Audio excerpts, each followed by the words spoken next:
자, 안녕하세요. 오늘 저희가 함께 깊이 파고들 잔류는 제이미 휠과 조던 피터슨의 대화인데요.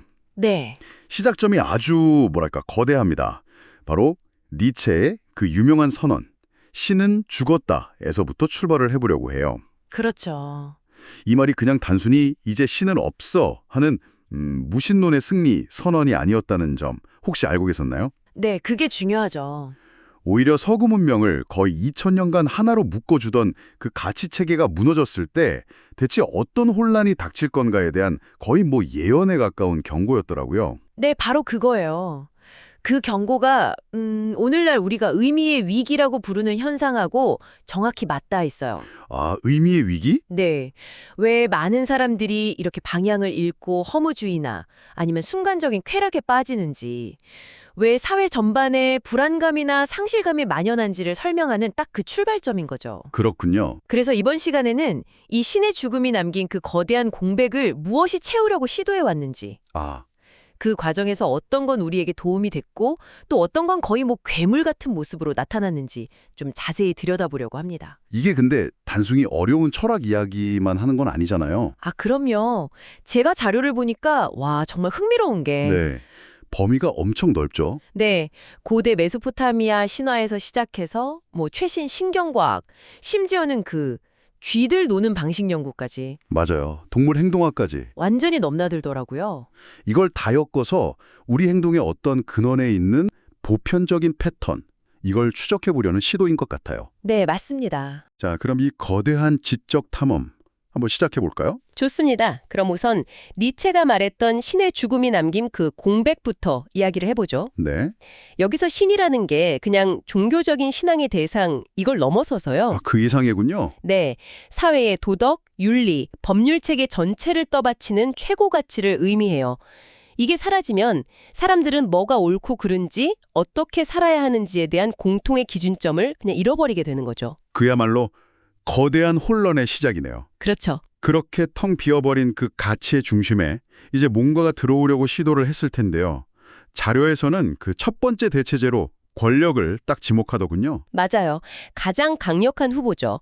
모든 인간관계나 사회현상을 가진 자와 못 가진 자의 투쟁, 이 단 하나의 렌즈로만 해석하려는 시도들이 나타나요. 아, 대표적으로 마르크스주의가 그렇고 그 이후에 나온 포스트모더니즘의 일부 흐름도 모든 걸 권력 게임으로 환원하려는 경향을 보이죠. 진리란 없다. 오직 권력에 대한 의지만 있을 뿐이다. 이런 식으로요. 바로 그거죠. 근데 이런 가치 체계의 붕괴, 그리고 그로 인한 혼란이 역사적으로 이게 처음 있는 일은 아니라고요? 네, 아주 중요한 지점이에요. 종교학자 미르체아 엘리아데의 연구를 언급하던데 여러 문화권에서 비슷한 패턴이 계속 반복됐다고요? 네, 이건 서구만의 현상이 아니라는 거죠. 엘리아데가 전 세계 신화랑 종교를 연구하면서 발간한 건데요.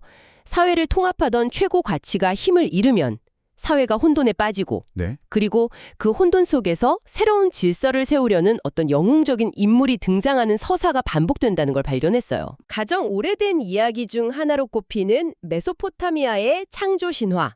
에누마 엘리시가 그 원형을 아주 잘 보여줍니다. 에누마 엘리시오. 이름은 들어본 것 같은데 어떤 내용인지 조금 더 쉽게 설명해 주실 수 있을까요? 물론이죠. 아주 간단히 말하면 태초에 질서의 신들이랑 혼돈의 여신 티아마트가 있었어요. 네, 티아마트. 근데 젊고 좀 경솔했던 하위 신들이 자신들의 존재 기반, 그러니까 질서를 상징하는 아버지를 죽여버리는 엄청난 잘못을 저지릅니다. 자기 근간을 무너뜨린 거네요. 그렇죠. 그러자 이제 분노한 혼돈의 여신 티아마트가 모든 걸 파괴하려고 괴물 군단을 이끌고 돌아오죠. 아, 신들조차 공포에 떠는 그 절체절명의 위기 상황에서 영웅신 마르둑이 나서서 티아마트랑 싸워서 이기고 그녀의 시체로 하늘과 땅을 만들어서 새로운 질서를 창조한다. 이런 이야기예요.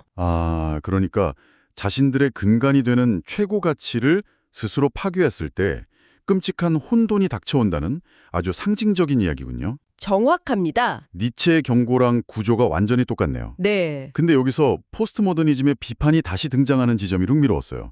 그들이 왜 그 최고 가치를 비판했는지 그 이유요. 그렇죠. 사실 포스트모더니즘의 비판은 굉장히 일리가 있어요. 어떤 점에서요? 그들은 종교나 거대 서사 같은 최고 가치를 내세우는 소위 중간 관리자들에 주목했어요. 중간 관리자들이요? 예를 들면 사제, 학자, 법률가 같은 사람들이죠. 이들이 종종 그 신성한 권위를 등에 업고 실제로는 자기 이익을 챙기거나 타인을 억압하는 데 사용해 왔다는 거예요. 아, 이건 아주 타당하고 날카로운 비판입니다. 성경에서 예수가 위선적인 율법학자나 바리새인들을 향해서 회칠한 무덤이라고 비판했던 것과도 맥을 같이 하고요. 이제 이해가 되네요. 그러니까 포스트모더니즘이 권위를 가진 자들이 썩었다라고 지적한 건 맞는데 네, 거기서 따라서 모든 권위와 구조는 그저 권력 게임일 뿐이니 해체해야 한다고 결론 내린 게 그게 치명적인 실수였다는 거군요. 바로 그거죠. 약간 구더기 무서워서 장 못 담그는 격이랄까요? 정확합니다. 오경물을 버리려다 아기까지 버리는 우를 범한 거죠. 일부의 부패를 보고 시스템 전체, 즉 질서와 가치 그 자체를 부정해버린 거예요. 그렇게 되면 남는 건 정말 벌거벗은 권력 투쟁하고 허무주의일 뿐이거든요. 흠, 그럼 여기서 지문이 생기죠.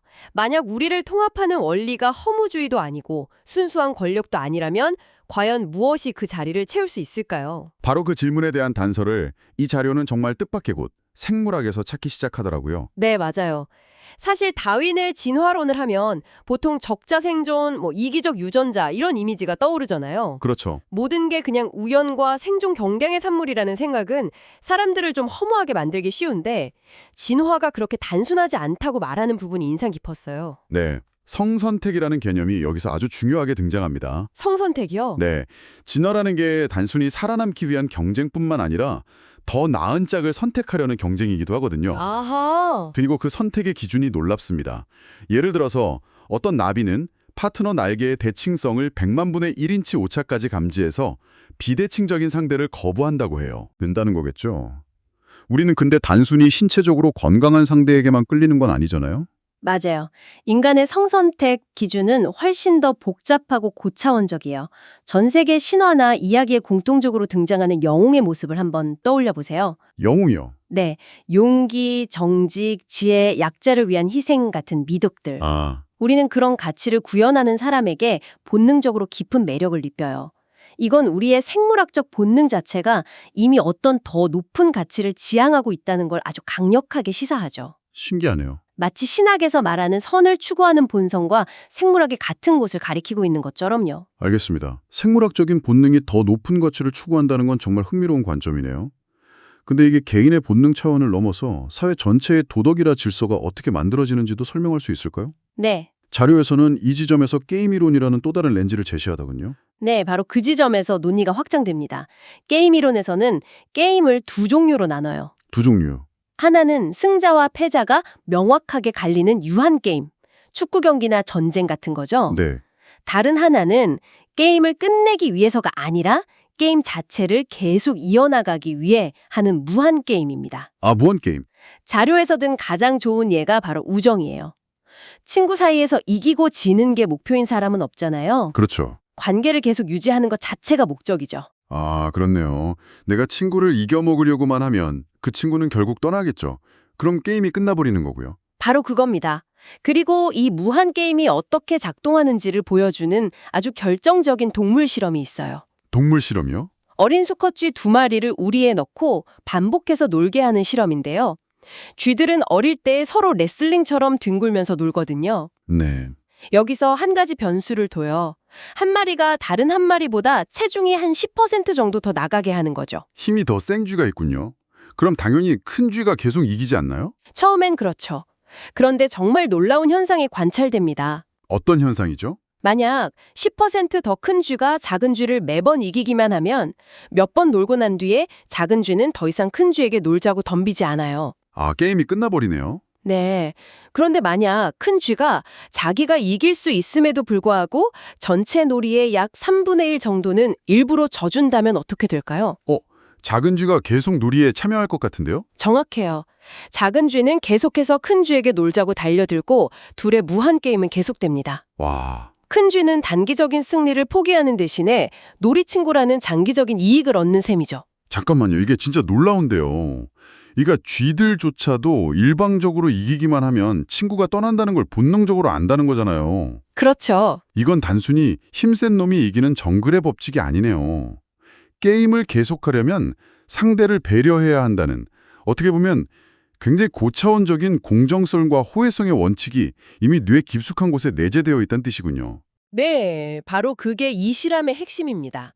자발적이고 반복적인 상호작용 속에서 누가 가르쳐주지 않아도 공정함과 상호 이익이라는 도덕률이 자연스럽게 발생한다는 거예요. 와, 이것이야말로 인간 사회를 지탱하는 근본 원리가 권력투쟁이라는 가설에 정면으로 반박하는 아주 강력한 생물학적 증거가 됩니다. 그렇군요. 우리 안에는 이미 그런 도덕적 나침반이 깊이 각인되어 있다는 거죠. 네. 그렇다면 질문이 생겨요.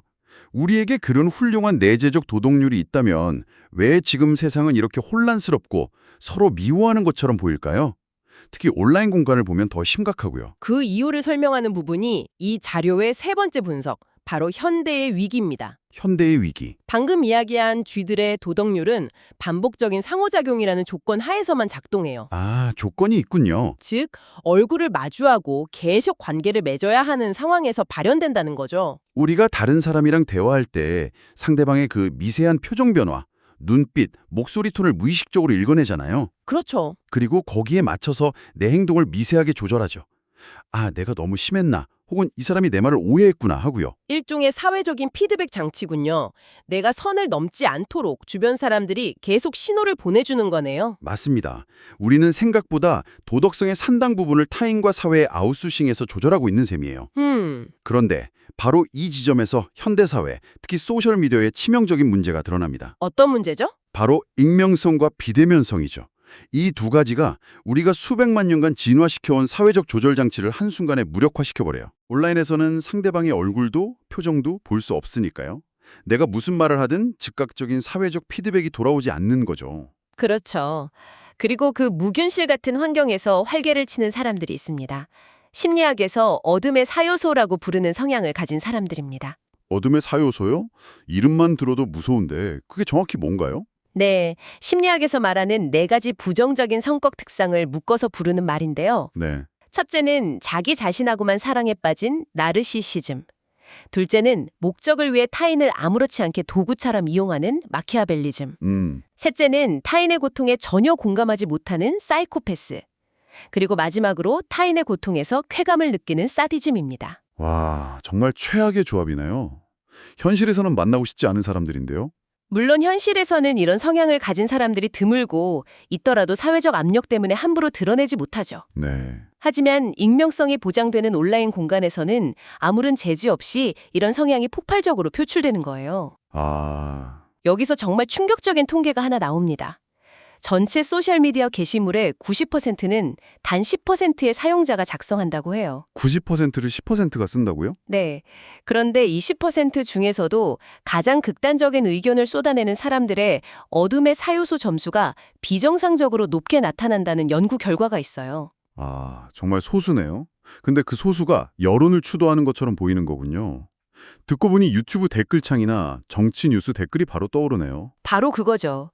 몇몇 사람들의 극단적인 목소리가 전체 여론처럼 보이는 그런 착시 현상이 일어나는 거군요. 도하도록 설계되어 있는데 인간의 뇌는 차분하고 합리적인 의견보다는 분노나 증오를 유발하는 자극적인 콘텐츠에 훨씬 더 격렬하게 반응하거든요. 아, 그렇죠. 결국 알고리즘은 이 어둠의 사요소 성향을 가진 사람들이 쏟아내는 증오와 분열의 콘텐츠를 더 많은 사람에게 퍼뜨리면서 증폭시키는 역할을 하게 됩니다. 이것이 바로 오늘날 우리가 겪는 소위 문화전쟁의 핵심적인 동력 중 하나라고 자료는 분석하고 있어요. 결국 대다수의 평범하고 정상적인 사람들은 사실은 병리적인 성향을 가진 소수가 주도하는 싸움에 휘말려서 네. 서로를 오해하고 미워하게 되는 끔찍한 구조라는 거네요. 내재된 도덕적 나침반이 있어도 그걸 작동시킬 사회적 환경이 망가져버린 셈이고요. 네, 안타깝게도 바로 그런 상황에 처해 있는 거죠. 오늘 우리는 니체의 신의 죽음이라는 이 거대한 주제에서 시작해서 그 빈자리를 채우려는 권력의 문제, 그리고 우리 본성 깊숙한 곳에 각인된 도덕적 나침반의 가능성까지 정말 넓은 영역을 탐색해봤네요. 네, 그랬죠. 가장 인상 깊었던 건 고대 신화와 최첨단 동물행동학 연구가 결국 자발적이고 반복되는 상호작용 속에서 공정하고 호혜적인 질서가 생겨난다는 이 하나의 진실을 서로 다른 언어로 이야기하고 있다는 점이었어요. 맞습니다. 그리고 그 통찰은 우리가 당연하게 여기는 시스템에도 적용돼요. 예를 들어 자본주의나 자유시장 경제도 단순히 이기심만으로 작동하는 시스템이 아니라는 거죠. 아, 그 부분도 있었죠. 계약을 지키고 사기를 치지 않고 장기적인 신용을 쌓는다는, 즉 반복 가능한 신뢰 게임이라는 유대 기독교적 윤리 기반이 없다면 사실은 제대로 작동할 수가 없다는 통찰도 있었죠. 결국 중요한 건 시스템 자체가 아니라 그 시스템을 지탱하는 참여자들의 윤리적 태도인 셈이에요. 이 모든 논의는 결국 우리 각자에게 하나의 질문을 던지는 것 같습니다. 익명성과 알고리즘이 우리를 끊임없이 승자와 패자가 갈리는 유한 게임으로 끌어들이는 오늘날의 디지털 환경 속에서 어떻게 의식적으로 서로가 함께 성장하는 무한 게임을 선택하고 실천할 것인가? 네, 중요한 질문이죠. 온라인 세상과 현실 세계 모두에서 말이죠. 이 질문을 마음에 품으면서 오늘 이야기는 여기서 마무리하겠습니다.